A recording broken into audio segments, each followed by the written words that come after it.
वो फैक्टर्स जो रेजिस्टेंस को इफेक्ट करते हैं। हमने पिछले लेक्चर में देखा था कि रेजिस्टेंस एक कांस्टेंट होते हुए भी वेरिएबल है। तो आज हम यही देखते हैं कि ऐसे कौन से फैक्टर्स हैं जो रेजिस्टेंस पे अपना इफेक्ट डालते हैं। उसके पहले एक चीज हम देखते हैं जो पिछले लेक्चर्स में हमने देखी थी, उसी को थोड़ा सा रिवाइज करते हुए ओम्स लॉ की तरफ एक बार लौटते हैं। ओम्स लॉ कहता है V is equal to I R, जहां पर V है इलेक्ट्रिक पोटेंशियल, I है इलेक्ट्रिक करंट और R है रेजिस्टेंस। तो यहाँ इस फॉर्मूले से I can get this easily that R is equal to V upon I। बिल्कुल सही आप सोच रहे हैं, इससे हम क्या बनाने वाले हैं, 1 ओम की definition. So let us write down the SI unit. Ohm R की एसआई यूनिट है जिसको हमने सिंगल डिजिट में लिया यानी कि 1 ओम। फिर इसे हमने यूनिट में लिया है 1 वोल्ट और इसे हमने लिया है I को 1 ampere. Now our definition is really very easy. What we can say, किसी भी कंडक्टर के 2 टर्मिनल्स पे अगर इलेक्ट्रिक पोटेंशियल की मैग्नीट्यूड है 1 वोल्ट, उसमें फ्लो करने वाले करंट का मैग्नीट्यूड है 1 एम्पियर, तो उस कंडक्टर का रेजिस्टेंस जो है वो 1 ओम होता है। What is the definition? 1 ohm की डेफिनेशन क्या है? अगर किसी इलेक्ट्रिक कंडक्टर के 2 टर्मिनल्स के बीच में, इन बिटवीन द 2 टर्मिनल्स, जो इलेक्ट्रिक पोटेंशियल है उसका मैग्नीट्यूड है 1 वोल्ट, उस कंडक्टर में फ्लो करने वाले करंट का मैग्नीट्यूड है 1 एम्पियर, तो उस कंडक्टर का जो रेजिस्टेंस है वो 1 ओम होता है। फिर हमने देखा है कि कांस्टेंट होते हुए भी ये जो रेजिस्टेंस है वो एक वेरिएबल की तरह वर्क करता है। तो जब ये वेरिएबल की तरह वर्क करता है तो डेफिनेटली ये हमारे लिए कहीं हेल्पफुल हो सकता है। तो इसको हम यूज करते हैं to regulate the current in any conductor or in any electric appliance। अब वो कैसे करते हैं वो हमने पिछली बार भी देखा था। To fix the voltage we can change the resistance and we will get different magnitude of electric current. हमने देखा था कि हमारे घरों की जो वोल्टेज होती है वो मोस्टली 220 वोल्ट्स पर फिक्स होती है। और फिर हमने देखा था कि if we will take 3 appliances like this 1, 2 and 3, फिर अगर इनका जो रेजिस्टेंस है वो R1, R2 और R3 है, तो easily we can say that V is equal to I1 R1 is equal to I2 R2 is equal to I3 R3 होगा। एंड इन दैट केस न तो R1 R2 इक्वल है और न ही I1 I2 I3 equal है। Fix कौन है? Voltage fix है। तो फिक्स वोल्टेज पे अगर मुझे अलग अलग मैग्नीट्यूड का इलेक्ट्रिक करंट चाहिए तो what I have to do, I have to use a variable resistance, यानी अलग अलग रेजिस्टेंस की हेल्प से मैं इस करंट के मैग्नीट्यूड को अचीव कर सकती हूँ। जब हमने ओम्स लॉ को प्रूव किया था तब भी हमने इसी के बेसिस पे हमने वो ग्राफ बनाया था वो अचीव किया था।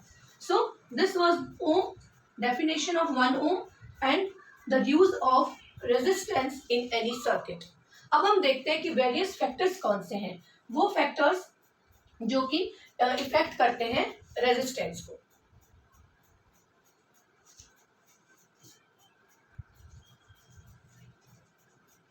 तो बढ़ते हैं नेक्स्ट टॉपिक की तरफ जो है factors effecting the resistance. Factors affecting the resistance.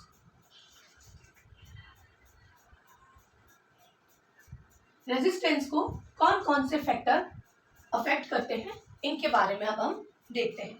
अब आप खुद एक छोटी सी बात के थ्रू देखिए, जब हम रेजिस्टेंस की बात कर रहे थे तब हमने बात की थी एक ऐसी रोड जो बहुत क्राउडेड है, एक ऐसी रोड जहां पर बहुत सारे व्हीकल्स हैं। तो फिर से एक बार उसी रोड को कंसीडर करते हैं। ये रोड है जो 500 मीटर्स की है और इस पे भी बहुत सारे व्हीकल्स जो हैं वो आ जा रहे हैं, बहुत ही क्राउडेड रोड है ये। दूसरी जो रोड है हमारी वो ये रोड है जो कि है 5 किलोमीटर्स की, ये भी बहुत क्राउडेड है। ठीक उसी तरह से इसके ऊपर भी बहुत सारे व्हीकल्स जो हैं वो आ जा रहे हैं। अब हमारा जो कंसिडरिंग पॉइंट है वो ये है कि आपको मुझे ये बताना है कि इन दोनों में से वो कौन सी रोड होगी जहां आपको ज्यादा रेजिस्टेंस फील होगा।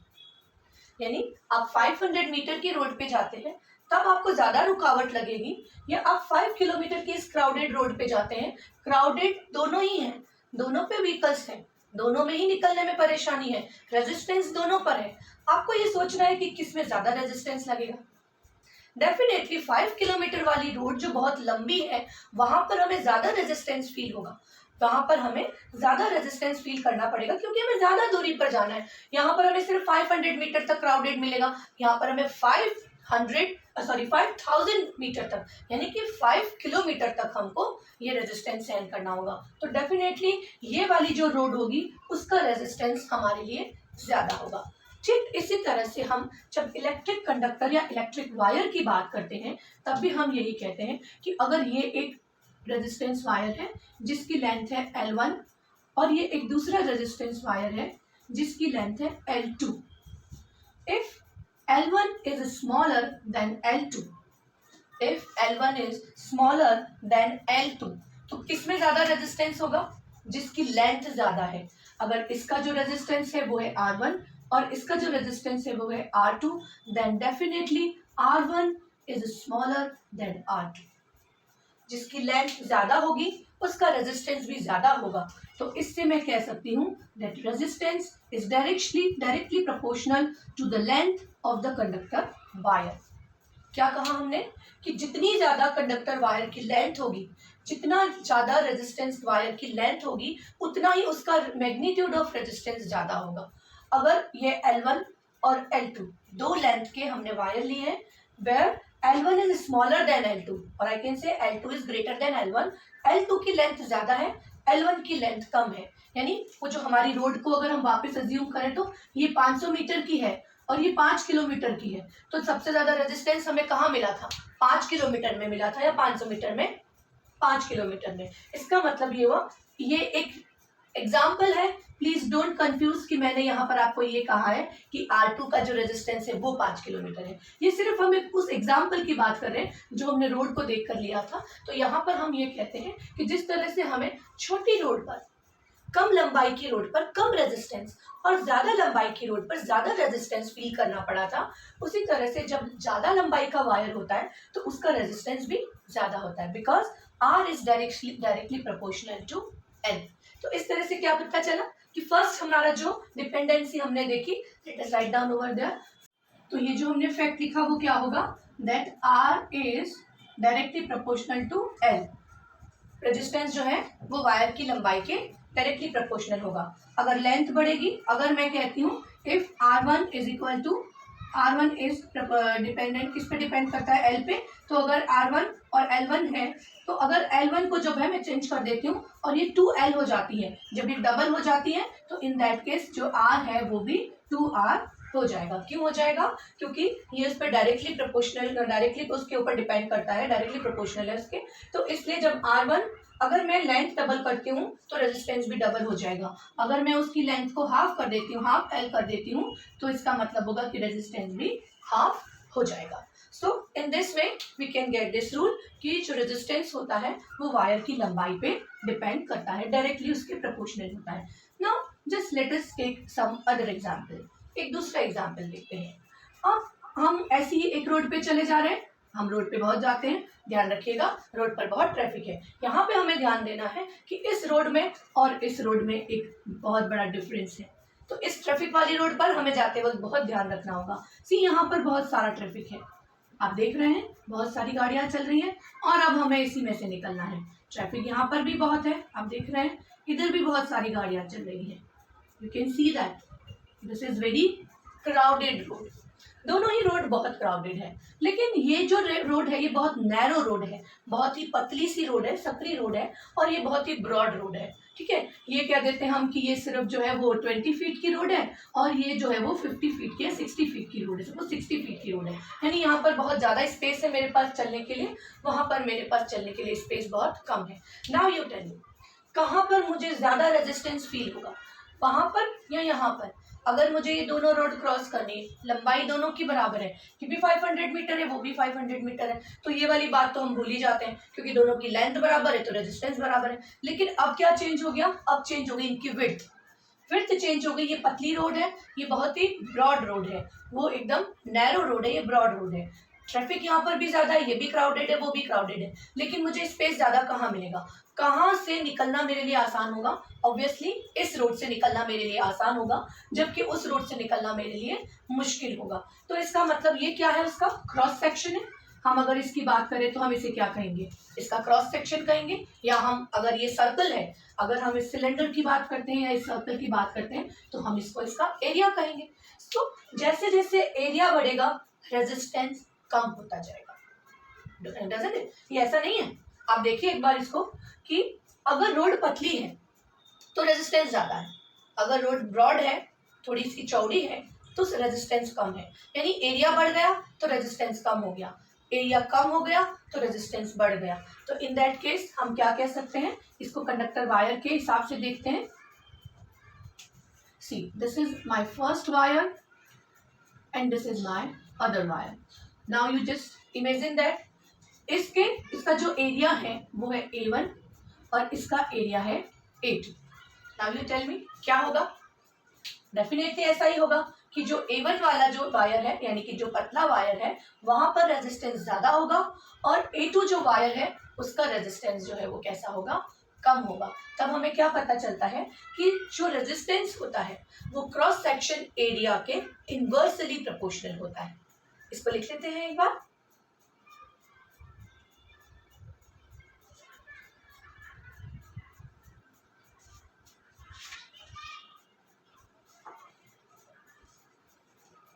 So let us write down.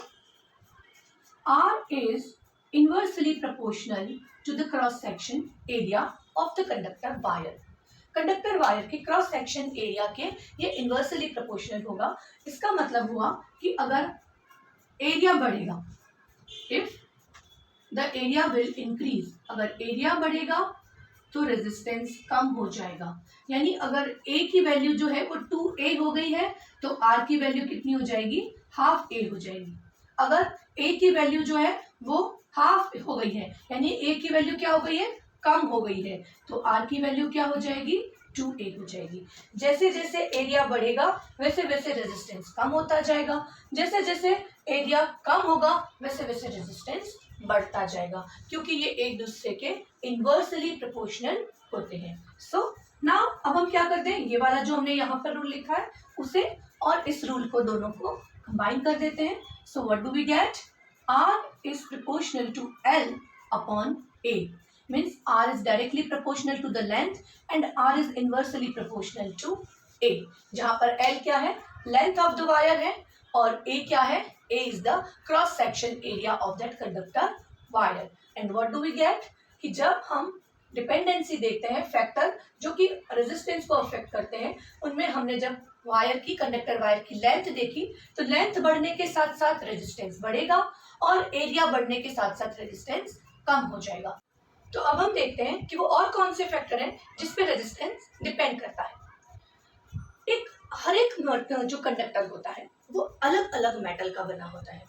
हर एक मेटल की अपनी टेंडेंसी होती है, अपना नेचर होता है, और जो रेजिस्टेंस होता है वो इसी नेचर पे डिपेंड करता है। यानी कि कंडक्टर डिपेंड करता है मटेरियल के नेचर पे। अगर कोई हर मटेरियल की जो अपनी रेजिस्टेंस को प्रोड्यूस करने की जो टेंडेंसी होती है वो अलग होती है। कुछ ऐसे मेटल्स होते हैं, कुछ ऐसे मटेरियल्स होते हैं जो बहुत ही कम रेजिस्टेंस जो है वो प्रोड्यूस करते हैं। कुछ ऐसे मटेरियल होते हैं जिनकी रेजिस्टेंस पावर जो होती है वो हाई होती है। इसको हम मैथमेटिकली अगर इसको रिप्रेजेंट करना हो तो हम इसके लिए वापस एक बार हमारी जो पहले वाली डिपेंडेंसी है वो देखते हैं। That is R is directly proportional to L and inversely proportional to A और क्रॉस सेक्शन एरिया। अगर मुझे ये प्रोपोर्शनलिटी सिंबल हटाना हो तो मैं एक कांस्टेंट का जो है वो यूज करती हूँ, that is rho R L upon A। यहाँ पर जो रो है इसे कहते हैं RHO, दिस इज रो, और ये रो होता है स्पेसिफिक रेजिस्टेंसी, स्पेसिफिक रेजिस्टेंसी, और जिसे हम कहते हैं रेजिस्टिविटी और स्पेसिफिक रेजिस्टिविटी। ये जो स्पेसिफिक रेजिस्टेंसी या रेजिस्टिविटी होती है ये किसी भी मेटल की अपनी पर्सनल प्रॉपर्टी होती है। हर एक मेटल के लिए इसका जो मैग्नीट्यूड होता है वो डिफरेंट होता है। जो कंडक्टर वायर्स होते हैं, जो कंडक्टर वायर्स होते हैं उनके अंदर ये जो होती है वो 10⁻⁻8 ओम मीटर होती है, जबकि जो इंसुलेटर्स होते हैं, इंसुलेटर्स और कंडक्टर्स हमने पढ़े हैं, इंसुलेटर्स वो होते हैं जो कि इलेक्ट्रिसिटी को पास नहीं होने देते और कंडक्टर्स वो होते हैं जिनके थ्रू इजीली इलेक्ट्रिसिटी पास हो सकती है। और इंसुलेटर की जो रेजिस्टिविटी होती है वो 10⁻12 ओम मीटर होती है। You can see the difference, आप यहाँ पे डिफरेंस देख सकते हैं कि कंडक्टर की रेजिस्टिविटी कितनी कम है, -8 ओम मीटर है, जबकि इंसुलेटर की जो रेजिस्टिविटी है वो 10⁻12 ओम मीटर है। अब आप सोच रहे होंगे ओम मीटर कहाँ से आया, late us find it out कि ये ओम मीटर हमें कहाँ से मिला। और उसके लिए हमें क्या करना होगा, हम दोबारा इसी फॉर्मूले पे आते हैं। R is equal to ohm, L is equal to length है तो मीटर, और A यानी एरिया है, cross section area, that will be metre square. So let us find out कि रो की यूनिट ऐसा यूनिट क्या होगी। So as it is R is equal to rho L upon A, तो I can say that rho is equal to R A upon L। Is it okay? मैंने left hand side और right hand side को change करते हुए ये formula लिखा that rho is equal to R into A upon L। Now let us write down, इनकी units लिख लेते हैं। So rho is equal to R की यूनिट है ohm multiplied by metre square cross section area, और L की जो length की यूनिट है वो है metre. Now metre metre cancel, यहाँ पे रहेगा metre, that's why rho is equal to ohm metre. Rho की क्या आ जाएगी, ohm metre. If it is not visible let me write down over here. So rho is equal to ohm metre, ohm into metre. तो ये है rho की SI unit that is ohm metre, और ये हमने कहाँ से फाइंड आउट की, R is equal to rho L upon A। इस फॉर्मूला से हमने इसकी जो यूनिट थी वो फाइंड आउट की। और अभी हमने क्या कहा कि जो कंडक्टर्स होते हैं उसकी जो स्पेसिफिक रेजिस्टिविटी यानी रो जो होती है वो होता है अप्रोक्सीमेट 10⁻⁻8 ओम मीटर के आसपास, जबकि जो इंसुलेटर्स होते हैं उनकी स्पेसिफिक रेजिस्टिविटी और रो की जो वैल्यू होती है वो होती है 10⁻12 जो कि पॉजिटिव है, दैट इज ओम मीटर। इसीलिए जो इंसुलेटर्स होते हैं वो इलेक्ट्रिसिटी को पास नहीं होने देते क्योंकि उनका रेजिस्टेंस यानी कि स्पेसिफिक रेजिस्टिविटी बहुत हाई होती है, जबकि जो कंडक्टर्स होते हैं उनमें ये रेजिस्टेंस या स्पेसिफिक रेजिस्टिविटी बहुत कम होती है, इसीलिए वो इजीली उनको इलेक्ट्रिक करंट को पास होने देते हैं। तो क्या होती है स्पेसिफिक रेजिस्टिविटी, एक बार हम इसे एग्जाम के लिए तो हमें इसे ऑब्वियसली एक डेफिनेशन में लिखना होगा। तो लेट अस राइट डाउन कि स्पेसिफिक रेजिस्टिविटी क्या होती है। जो स्पेसिफिक रेजिस्टिविटी या रो है वो क्या है, वो है रेजिस्टेंस, किसी भी कंडक्टर वायर का रेजिस्टेंस किसके लिए, पर यूनिट एरिया और per unit cross section area and per unit length, per unit length.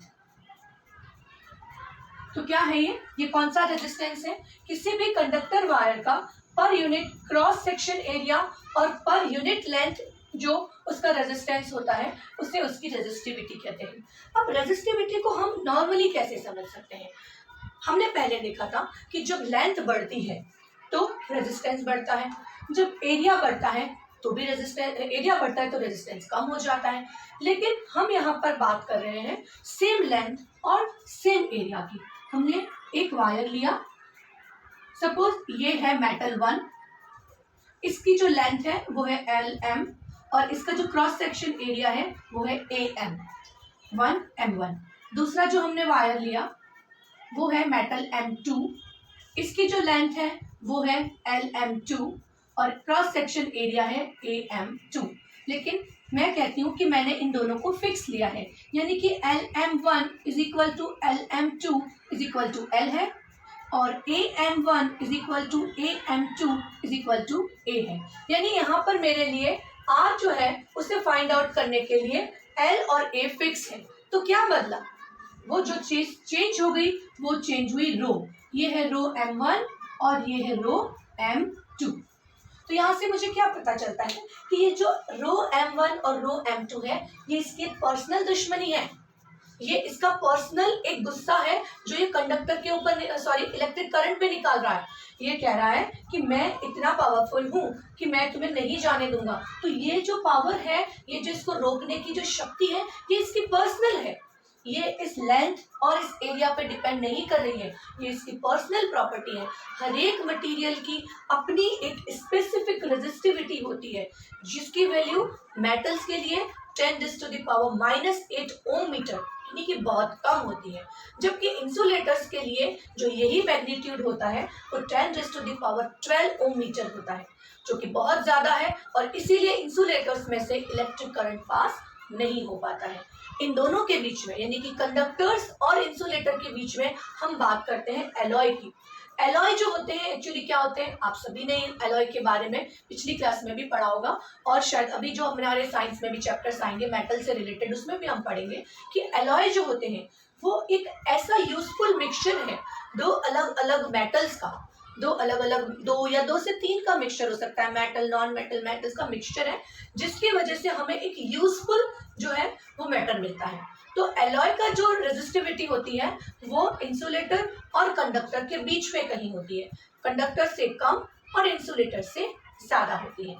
तो इस तरह से हम अलग अलग मटेरियल पे अलग अलग स्पेसिफिक रेजिस्टिविटी होती है, और उसी की वजह से इसका रेजिस्टेंस इस पे भी फर्क पड़ता है, मतलब कि रेजिस्टेंस के ऊपर इसके मैटर का भी फर्क पड़ता है कि कौन से मटेरियल से आपका कंडक्टर वायर बना हुआ है।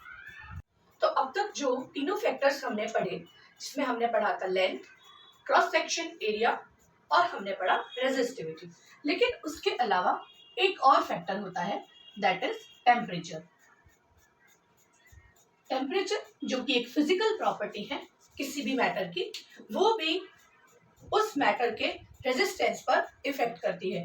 वो कैसे इफेक्ट करती है, इसे समझने के लिए हम दोबारा एक बार देखते हैं कि किस तरह से एक मेटल के अंदर में ये मेटल वायर है जिसमें इस तरह से एटम्स जो है वो अरेंज किए हुए हैं। तो जैसे ही इस मेटल वायर का टेम्परेचर इंक्रीज होगा, टेम्परेचर इंक्रीज होने के साथ साथ ही इसके जो एटम्स हैं उनके अंदर वाइब्रेशन इंक्रीज होगा।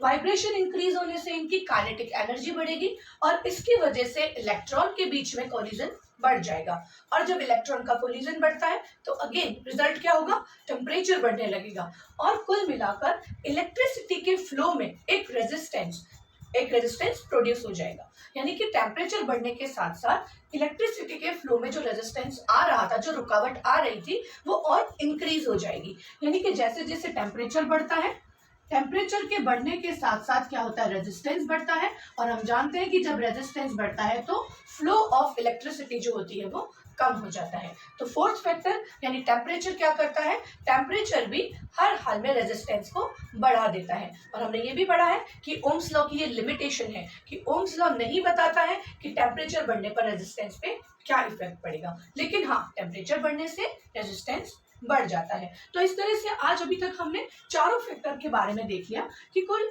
4 फैक्टर्स ऐसे होते हैं जो कि रेजिस्टेंस को इफेक्ट करते हैं, रेजिस्टेंस के ऊपर अपना इफेक्ट डालते हैं। लेकिन यहाँ पर हमने एक टर्म देखी थी आज, रेजिस्टिविटी। तो 2 टर्म अब हमारे पास हो गई, एक हो गया रेजिस्टेंस, दिस इज रेजिस्टेंस, और दूसरी जो टर्म है वो है resistivity. Now you just tell me कि क्या ये दोनों ही टर्म एक दूसरे के बराबर है, सिमिलर है? Definitely not. ये जो दोनों टर्म्स हैं दोनों ही एक दूसरे से अलग अलग हैं, और हमें इसमें बिल्कुल कंफ्यूज नहीं होना है। रेजिस्टेंस जिसे हम आर से डिनोट करते हैं, और इसका जो यूनिट होती है इसकी, दैट इज ओम, जबकि रेजिस्टिविटी को हम रो से डिनोट करते हैं, और इसकी जो यूनिट होती है वो होती है ओम मीटर। रेजिस्टेंस जो होता है वो, उसका फॉर्मूला हम ओम मीटर से बता सकते हैं। क्या होता है उसका formula, that is V upon I। क्या फॉर्मूला होता है, R का V अपॉन I। लेकिन रो का फॉर्मूला ये नहीं होता है। हमने देखा है कि रो का फॉर्मूला होता है RA अपॉन L, ये रो का फॉर्मूला होता है। दूसरी बात, R जो है वो डिपेंड करता है L पे, यानी कि length of the conductor wire पे। R डिपेंड करता है क्रॉस सेक्शन एरिया पे, यानी कि उस वायर के क्रॉस सेक्शन एरिया पे, उस वायर की मोटाई पे भी डिपेंड करता है। जबकि हमें पता है कि रो जो है, रो किसी भी मैटर की स्पेसिफिक प्रॉपर्टी होती है। हर एक मैटर का अपना एक स्पेसिफिक रेजिस्टिविटी होती है उसकी, और वो उसका एक स्पेसिफिक कैरेक्टर होता है। जबकि रेजिस्टेंस जो होता है वो एक वेरिएबल है। रेजिस्टेंस लेंथ के साथ साथ, रेजिस्टेंस एरिया के साथ साथ बदल जाता है, टेम्परेचर के साथ साथ बदल जाता है। रेजिस्टिविटी जो है वो एक कांस्टेंट है, और वो हर एक मैटर की उसकी अपनी प्रॉपर्टी होती है। अब हम देख सकते हैं कि अगर हम दो वायर लेते हैं, जैसे कि फर्स्ट वायर है कॉपर वायर, और दूसरा जो हमने लिया है वो है silver wire, copper wire and silver wire. तो कॉपर वायर जो है, अगर हम देखें कि इस कॉपर वायर का हमने जब रेजिस्टेंस निकालने की कोशिश की तो आर जो था वो था 2 ओम, और जब हमने इसका देखा तो वो भी 2 ओम। दैट इज पॉसिबल कि दो अलग अलग मेटल के बने हुए वायर हैं, लेकिन उनका जो रेजिस्टेंस है, दिस रेजिस्टेंस आर ओम, ये जो है वो एकदम इक्वल है। लेकिन इनकी जो रेजिस्टिविटी है, means rho copper is absolutely not equal to rho silver. यानी कि इन दोनों की जो पर्सनल प्रॉपर्टी वाला जो कैरेक्टर है, जिसे हम रेजिस्टिविटी या स्पेसिफिक रेजिस्टेंस कहते हैं, वो एकदम इक्वल नहीं है। तो इससे हमें क्या पता चलता है कि दोनों ही टर्म एक दूसरे से अलग है दोनों का एक ही काम, फ्लो ऑफ इलेक्ट्रॉन में या फ्लो ऑफ चार्ज में रुकावट पैदा करना, लेकिन उसके बावजूद भी क्या है, दोनों ही एक दूसरे से डिफरेंट है। अब हम इतनी देर से जो हम पढ़ रहे हैं, हमने एक पूरे लेक्चर में हमने दो वर्ड्स बहुत बार यूज किए, कंडक्टर्स एंड इंसुलेटर्स। तो ये क्या दो ही तरीके के मेटल होते हैं, या हम ये कह सकते हैं कि हमारे यूनिवर्स में सिर्फ कंडक्टर्स होते हैं, हम दो पार्ट में डिवाइड कर देते हैं, कंडक्टर्स जिसमें इलेक्ट्रिसिटी फ्लो करती है एंड इंसुलेटर्स जिसमें इलेक्ट्रिसिटी फ्लो नहीं करती है। क्या इसके अलावा कोई तीसरे तरीके का कोई मैटर, कोई भी चीज प्रेजेंट होती है? बिल्कुल होती है। जैसे कि फर्स्ट चीज जो हम पढ़ते हैं दैट इज एलॉय। आप लोगों ने एलॉय के बारे में अपनी जूनियर क्लासेस में जरूर पढ़ा होगा। क्या होते हैं एलॉय? एलॉय दो या दो से ज्यादा मेटल या नॉन मेटल का मिक्सचर होता है। What is this? This is the mixture of two और मोर देन टू मेटल और नॉन मेटल्स। और इससे क्या होता है, it will increase the utility of the different metals और नॉन मेटल्स। यानी जो इसमें काम में ले रहे हैं हमने, उनकी क्या बढ़ा देते हैं, यूटिलिटी बढ़ा देते हैं। जैसे कि गोल्ड जो है, प्योर गोल्ड जो होता है, प्योर गोल्ड से कभी भी क्या नहीं बनाए जा सकते, ऑर्नामेंट्स नहीं बनाए जा सकते, because pure gold is very soft. लेकिन उसके अंदर जब कॉपर मिला दिया जाता है तो उसकी थोड़ी सी हार्डनेस बढ़ जाती है। हार्डनेस बढ़ जाने के कारण हम उससे ऑर्नामेंट्स बना सकते हैं। तो इस तरह एलॉय जो होते हैं वो क्या होते हैं, कोई पिक्चर होते हैं जिससे उनकी मेटल और नॉन मेटल का, और इससे उनकी यूटिलिटी बढ़ जाती है। लेकिन एलॉय का एक और कैरेक्टर होता है। एलॉय जो होते हैं उनमें जब टेम्परेचर इंक्रीज होता है तो रेजिस्टेंस उस स्पीड से वेरी नहीं करता। यानी जिस तरह से हमने कंडक्टर्स के बारे में पढ़ा था कि जो नॉर्मल कंडक्टर्स होते हैं, उन नॉर्मल कंडक्टर्स के अंदर जब टेम्परेचर बढ़ता है तब रेजिस्टेंस भी बढ़ता है, वेरी करता है। लेकिन एलॉय का ये कैरेक्टर होता है कि इनके अंदर जब टेम्परेचर बढ़ता है तब इनका रेजिस्टेंस इतना ज्यादा नहीं बढ़ता। सेकेंड थिंग, एलॉय जो है वो इजीली ऑक्सीडाइज नहीं होते, टेम्परेचर की वजह से बहुत जल्दी ऑक्सीडाइज नहीं होते। यानी कि इनके अंदर जब अगर इलेक्ट्रिसिटी जो है उनका फ्लो किया जाता है, पहली चीज एलॉय में इलेक्ट्रिसिटी का फ्लो होता है, और जब इनमें इलेक्ट्रिसिटी का फ्लो किया जाता है तब क्या फर्क पड़ता है कि तब इनके अंदर जो हीटिंग इफेक्ट जो प्रोड्यूस होता है, उस हीटिंग इफेक्ट में इनका रेजिस्टेंस वेरी नहीं करेगा। इसके लिए हम इनको किस किस में काम में ले सकते हैं, हम इनको हीटर्स में काम में ले सकते हैं। कौन कौन से हीटर्स? जैसे टोस्टर्स हो सकते हैं, टोस्टर के जो वायर्स होते हैं वो इस एलॉय से बने हो सकते हैं, या जो रूम हीटर्स होते हैं, या जो हम आयरन करते हैं, जो प्रेस करते हैं कपड़ों पे, उनका एलिमेंट भी इन एलॉयस का बना हो सकता है। एलॉय के एग्जाम्पल कौन कौन से? एलॉय के एग्जाम्पल्स है जैसे कि टंगस्टन हो सकता है, या हम नाइक्रोम वायर की बात करते हैं। टंगस्टन जो होता है उससे बना होता है हमारे बल्ब का एलिमेंट। आप सभी ने बल्ब देखे होंगे, और जो बल्ब होते हैं उन बल्ब के अंदर यहाँ पर एलिमेंट लगा हुआ होता है जो कि ग्लो करता है। ये जो एलिमेंट होता है, ये जो ग्लो करता है, ये बना होता है टंगस्टन वायर का। और इसकी भी क्या, ये क्योंकि एक एलॉय है इसलिए ये जब हीट प्रोड्यूस होगी तब इसका रेजिस्टेंस बहुत ज्यादा वेरी नहीं करता है। और उसी तरह से रूम हीटर और टोस्टर में भी जो है वो लगा होता है, नाइक्रोम का वायर लगा होता है। क्या alloy, conductor and insulators, is it finish? No. उसके अलावा होते हैं सेमीकंडक्टर्स। एक और टर्म हम पढ़ते हैं दैट इज सेमीकंडक्टर्स। अब आपको पता चल रहा है नाम से ही, ऐसे कंडक्टर से जो कंडक्टर से थोड़े कम है, दैट इज सेमीकंडक्टर। तो ये जो कंडक्टर्स, सेमीकंडक्टर्स जो होते हैं, इनकी रेजिस्टिविटी जो होती है वो थोड़ी सी हाई होती है। मेटल के अगर हम उसके कंपैरिजन करें तो कंडक्टर्स के लिए, उनकी कंडक्टर्स के कंपैरिजन में इनकी रेजिस्टेंस पावर जो होती है वो रेजिस्टेंस ज्यादा होता है, रेजिस्टिविटी हाई होती है। लेकिन अगर हम इनकी बात करें, इनका जो कंपैरिजन करें इंसुलेटर से, तो डेफिनेटली इनकी जो रेजिस्टिविटी होती है वो बहुत कम होती है। फिर एक और होते हैं, वो होते हैं सुपर कंडक्टर्स। इन्हें हम कहते हैं सुपर कंडक्टर्स। अब ये क्या होते हैं? जैसा कि नाम से पता चल रहा है कि ये कंडक्टर से भी ज्यादा सुपर होते हैं। Actually they offer very low resistance, they offer very low resistance. इतना कम रेजिस्टेंस होता है कि इलेक्ट्रिसिटी का जो फ्लो होता है वो इन सुपर कंडक्टर्स में मैक्सिमम होता है एक स्पेसिफिक टेम्परेचर पे। यानी जब सुपर कंडक्टर्स को यूज किया जाता है तो इनके लिए एक ऐसे स्पेसिफिक टेम्परेचर होता है जिस पर ये नो रेजिस्टेंस, यानी कि जो आर जो होता है वो अप्रोक्सीमेट जो है वो जीरो को अप्रोच कर जाता है। यानी आप सोच सकते हैं कि maximum flow of electric current इनमें होता है।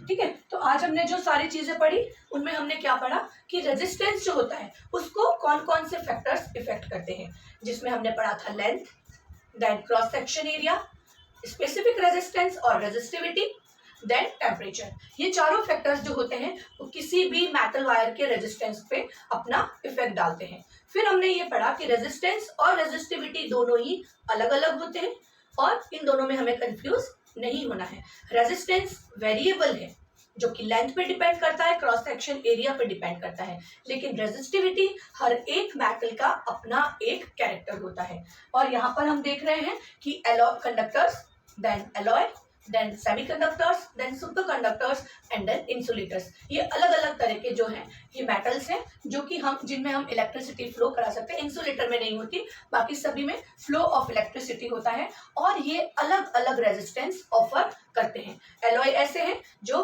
टेम्परेचर के बावजूद भी जिनका रेजिस्टेंस नहीं बदलता।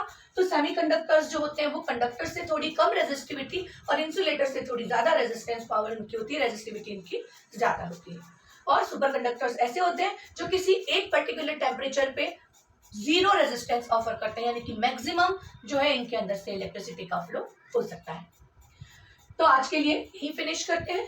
नेक्स्ट लेक्चर में हम किसी नए टॉपिक के साथ इसी को कंटिन्यू करते हुए हम पढ़ेंगे कि रेजिस्टर्स जो होते हैं वो क्या होते हैं, यानी किसी भी सिस्टम के अंदर जो अलग अलग रेजिस्टेंस है उनको किस कॉम्बिनेशन में हम एडजस्ट कर सकते हैं। ओके, तो till then keep on learning, have a nice day.